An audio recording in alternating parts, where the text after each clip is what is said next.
Hey everyone, I'm back, and today we're going to be talking about Escape from LA. And this movie is directed by John Carpenter, starring Kurt Russell, and it is a sequel to Escape from New York, taking place like 16 years later because the first movie takes place in 1997. This one, it takes place in 2013. And the first movie came out in 1981, and this movie, Escape from LA, came out in 1996. So 15-year gap, but they kind of make up with that with the timeline. So that's kind of what they do story-wise. But still, despite all that, I did find that making a sequel this late is kind of weird. But anyways, even despite that, I found this movie to be disappointing overall, but not to the point where I hated this movie. I didn't think this movie was terrible. Probably because I'm not huge on the first movie. Like, I like it, don't get me wrong. It's a fun movie to watch. It's an enjoyable cult classic film to just put on and like just thoroughly enjoy. And there's plenty of elements about it that work for me.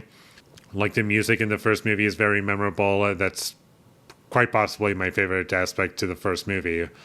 But in this movie, there's some good music, but it's not as strong in this movie as the first movie had good music. But going to my positives with this movie, even though I did kind of ramble on a bit, I thought Kurt Russell was good. I think he really nails this character, Snake Plissken, and he is kind of doing a John Wayne impression, which I find very funny. And I know he did that in the first movie, but it's still fun to watch in this film. And Bruce Campbell was in it for like a minute, and he was kind of funny. I always enjoy his cameos in movies, and he has good screen presence, at the very least. When things are practical and in camera in this movie, things work fine for me on a technical level. Like, I had no issue there. Like, production design, everything looks the way it should be. It was never taken out of it. I always felt like I was in LA when it's all practical sets and they're not using terrible CGI, but we'll get into that later. I think there's one really good action scene in this movie, and it's a motorcycle chase scene. I thought that was the best action scene in the entire film. And I also liked the ending to this movie. There are some logical issues that I have with it, and there's plenty of plot holes, but in terms of what they were going for on paper, I did like that about it. But going to my negatives with this movie, the CGI in this movie, quite possibly my biggest issue with it, is the CGI just looks terrible. And not only that, but there's an over-reliance on it whenever they use it. It honestly just reminds me of some of the worst shots of the prequels, the Star Wars prequels. And to top that off, if that wasn't bad enough, the way things move whenever CGI is used in this movie, it just feels like it's straight out of a video game. Like, I don't know what was going on there.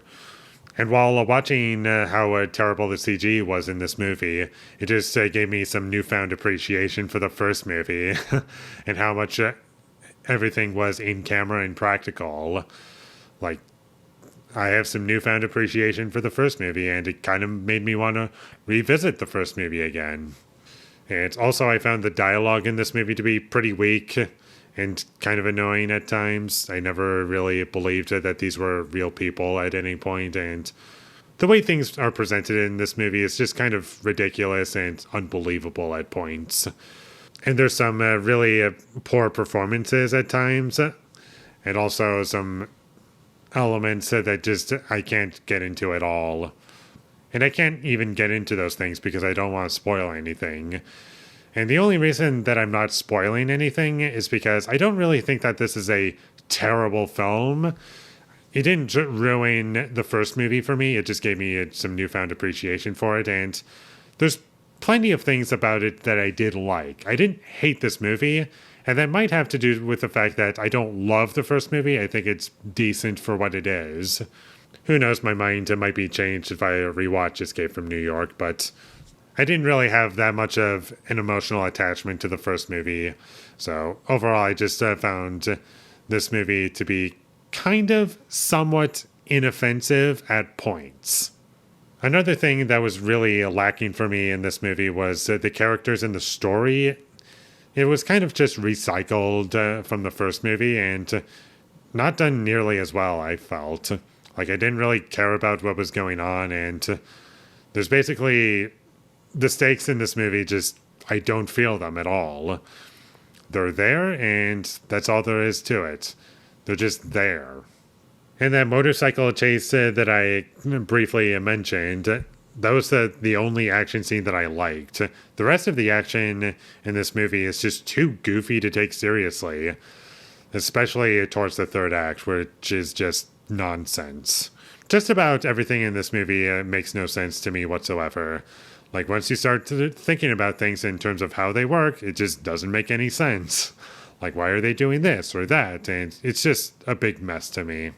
I did think that this movie was well shot, but not nearly as well as the first movie from memory. For the most part, I could tell what was going on, but in the first movie, I just felt like the way things were presented in that movie, at least from memory, was just a lot better than this movie. And that's about all I have to say about Escape from LA. It wasn't great. It was disappointing. It did not really give me what I liked about the first movie for the most part. And it's just a worse version of the first movie, and that's what most sequels are, basically. So the fact that this movie did not live up to the first movie in terms of what I liked about it isn't really much of a surprise, because I kind of knew that this movie was bad, but at the same time, it is kind of surprising how this movie did not understand limitations.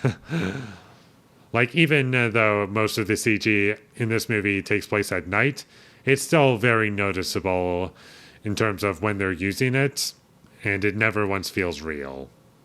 So skip this movie whenever you come across it. Just watch the first movie. You don't even need to watch this movie. There's nothing about it that's really, like, exceptional for the most part. So with all that being said, I'm going to give Escape from LA a 4 out of 10. Thank you for watching my videos. As always, if you enjoyed this review, be sure to leave a like and comment down below what you thought of Escape from LA, and my social media links, they will all be in the description, so follow me there. And last but not least, subscribe to be a part of Foley Nation, and I'll see you when I get my next review up, and that is going to be for Paper Moon. So look forward to that, but until I get that up, thank you for watching and have a great day.